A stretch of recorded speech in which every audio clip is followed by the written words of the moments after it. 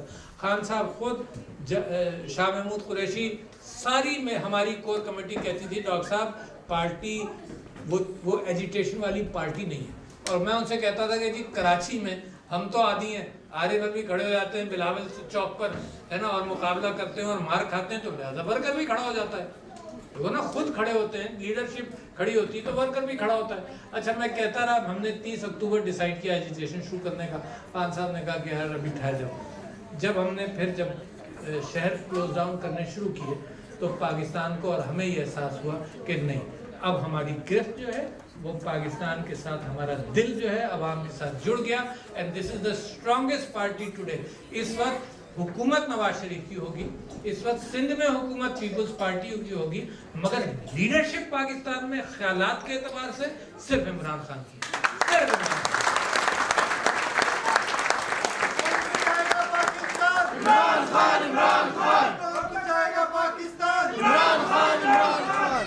اچھا اب دھاندلی کے حوالے سے صرف آپ سے یہ کہہ دوں کہ NA-122 کا کوئی نہ کوئی رزلٹ جمعرات کو آئے گا.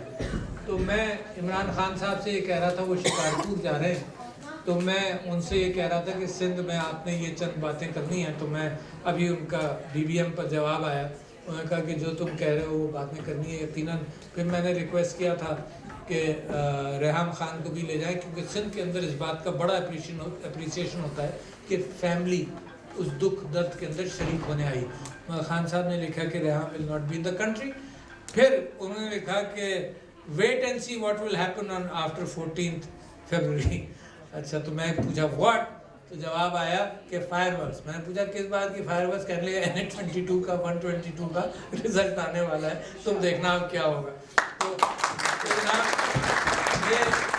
یہ دھاندلی کے اعتبار سے جو میں نے ریسرچ کی تھی اور میں نے پریزنٹ کیا تھا ایکسٹرا بیلٹ پیپرز کا, وہ 100% صحیح ثابت ہوا.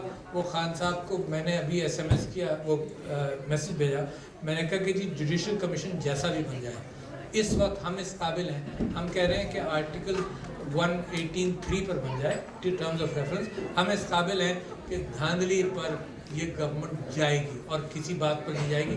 جوڈیشل کمیشن جیسا بھی بن جائے دھاندلی پر جائے گی. اچھا میں اوورسیز پر ایک تو آپ کی ممبرشپ کے حوالے سے میں آپ کو مبارکباد دیتا ہوں. آپ کا لنک پاکستان کے ساتھ, آپ کی خواہش پاکستان کو امپروو کرنے کی, اور آپشنز آپ اپنے ذہن میں کلیئر کر لیں. میں تو بالکل کلیئر ڈیسیجن میکنگ چاہتا ہوں آپ لوگوں سے اور پاکستانیوں سے. یہاں پر کلیئر ڈیسیجن میکنگ یہ ہے کہ آپ کو پاکستان سے محبت ہے, ہاں محبت ہے. کلیئر ڈیسیجن میکنگ یہ ہے کہ آپ یہ سمجھتے ہیں کہ صرف کار خیر کر پاکستان ٹھیک ہو جائے گا. یقیناً یہ اللہ تعالیٰ کے یہاں ثواب کی بات ضرور ہے, مگر پاکستان صرف کار خیر سے نہیں ٹھیک ہوگا, کیونکہ سیاسی اعتبار سے پاکستان کے ساتھ جو زیادتی ہو رہی ہے اور جو چوری ہو رہی ہے وہ کار خیر سے ٹھیک نہیں کرنے دے گی. لہٰذا آپ کو سیاست میں حصہ لینا چاہیے. دوسرا تیسرا ڈیسیجن یہ ہے کہ اگر سیاست میں حصہ لینا چاہیے تو کس کے ساتھ؟ زرداری کے ساتھ, جو اول درجے کا چور ہے. معذرت خواہ ہوں مگر میرے پاس کوئی ڈسکرپشن نہیں ہے. کنٹینر پر خان صاحب کو یہ بار بار کہا جاتا نا, صاحب آپ یہ الفاظ مت استعمال کریں, یہ لفظ بھی نہیں استعمال کریں. تو انہوں نے کہا بھائی میں چور کو کیا کروں, آپ بتا دیجئے کوئی اور ٹرم تو میں چور بدل دوں گا, ہے نا, ڈاکو. اچھا لہٰذا پیپلز پارٹی, نواز شریف والی پارٹی دبا کر پیسہ بنا رہے ہیں, تو آپ کو سلیکٹ کرنے کا پڑے گا پارٹی. اچھا پارٹی اگر پاکستان تحریک انصاف سلیکٹ کر لیا آپ نے, تو صرف یہ دیکھو 3-4 چیزیں آپ کر سکتے ہیں یہاں بیٹھ کر. ایک یہ کہ آپ کے رشتہ دار جو پاکستان میں ہیں ان کو موٹیویٹ کریں, ٹھیک ہے نا, آئندہ الیکشن کے اعتبار سے موٹیویٹ کریں. دوسرا یہ کہ آپ یہاں ممبر بنیں اور ممبر بن کے اپنے آپ کو آرگنائز کریں. اور انگلینڈ تو ایسی جگہ ہے جہاں پر آپ لابی کر برٹش گورنمنٹ کی پالیسیز کو ماڈیفائی کر سکتے ہیں. برٹش گورنمنٹ کا انٹریکشن پاکستان کے ساتھ بہتر ہے. فرانس میں یہ بات نہیں کروں گا مثال کے طور پر, کیونکہ مگر انگلینڈ کے اندر اور امریکہ کے اندر میں محسوس کرتا ہوں کہ آپ کے الیکٹڈ لوگ بھی پاکستانی یہاں پارلیمنٹ میں موجود ہیں, اور برٹش گورنمنٹ کا بہت بڑا ہاتھ ہے. آپ یہ بتائیے کہ الطاف حسین کو بچائے رکھنے میں کس کا ہاتھ ہو سکتا ہے یار؟ برٹش گورنمنٹ جھوٹ بولتے ہیں یہ مجھ سے، میں تو آپ کے ملک میں آ کر یہ بات کر سکتا ہوں، میں تو پاکستانی ہوں، یہ جھوٹ بولتے ہیں کہ ان کو پتہ نہیں تھا کہ منی لانڈرنگ ہوتی ہے، یہ جھوٹ بولتے ہیں کہ ان کو پتہ نہیں کہ جناب وہاں دہشت گردی ہوتی ہے۔ میں برٹش آپ کی ایک فارن سیکریٹری ہے، منسٹر ہے جو گئی تھی تھریسا مے ہے نا، اچھا تھریسا مے کھانے پر بلایا، 4-5 لوگ سیاسی تھے اور میں بھی تھا، تو تھریسا مے کو میں نے کہا کہ کیا تم کو پتہ نہیں ہے کہ الطاف حسین منی لانڈرنگ کرتا ہوا ہے؟ میں اگر 50,000 پاؤنڈ ادھر ادھر بھیجوں گا تو تمہارے کان کھڑے ہو جائیں گے، یہ تو اربوں کروڑوں پاؤنڈ کروڑوں روپے پاکستان سے بھیجتے ہیں، نہیں ہمیں نہیں پتا، ہمیں یہ نہیں پتا۔ میں نے کہا تمہارے ڈپٹی کونسل جنرل کراچی میں مجھ کو کیا کہا؟ اس نے یہ کہا کہ ڈاکٹر صاحب اگر ہم ان کے خلاف ایکشن لیں گے تو ہماری سیکیورٹی خطرے میں۔ میں نے کہا تم لوگوں کو شرم آنی چاہیے۔ اچھا میرے ساتھ جو بیٹھے ہوئے تھے نا دوسری جماعت کے، ایک تھے وہ QML کے مشاہد اور ایک اور صاحب، انہوں نے کہا ڈاکٹر صاحب یہ اس سے بات کرنے کی ضرورت نہیں ہے، یہ ذرا سد کھانے کی میز پر یہ بات نہیں کریں۔ میں نے کہا یار ساری دہشت گردی کے سوال کر رہی ہے پاکستان میں کہ یہ ہو رہا ہے یہ ہو رہا ہے، میں اس کا سوال نہیں کروں کہ میرے شہر میں تم میرے ملک میں کیا کر رہے ہیں؟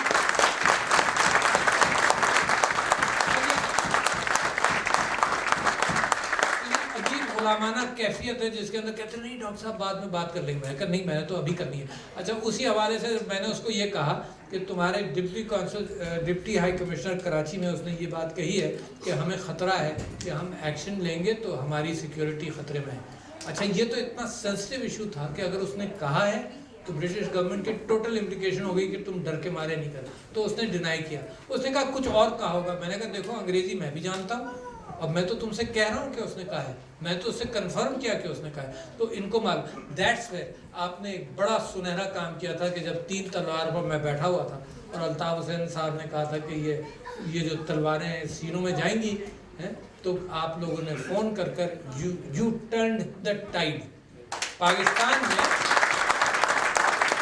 الطاف حسین کا جو زوال آیا ہے نا، اس میں انگلینڈ کے پاکستانی بھائیوں اور بہنوں کا بہت بڑا ہاتھ ہے، بہت بڑا ہاتھ ہے۔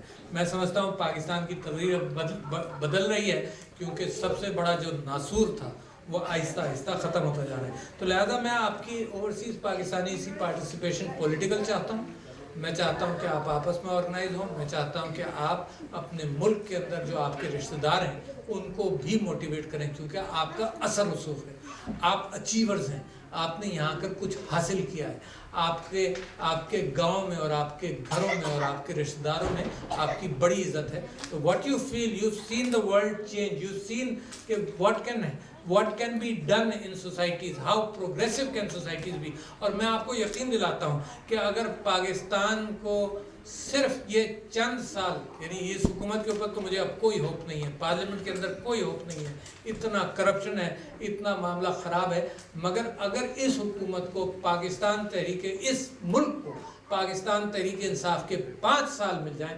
پاکستان کی تقدیر بدل جائے گی، میرا ایمان ہے، I am confident۔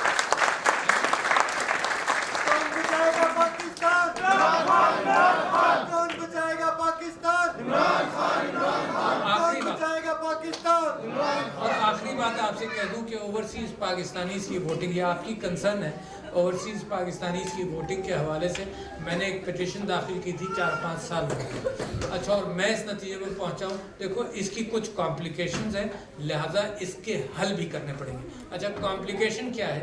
کمپلیکیشن یہ ہے مثال کے طور پر، پہلی کہ اگر آپ فزیکل ووٹنگ کرنے جائیں گے تو برسٹل سے کتنے لوگ ٹریول کر کے کسی پاکستان ہائی کمیشن لنڈن جائیں گے، نمبر 1۔ نمبر 2 یہ کہ جدہ کے اندر آپ سمجھتی ہیں 20,000 لوگ جا سکتے ہیں اور پاکستان کی کونسلیٹ اس کو ہینڈل کرے گی؟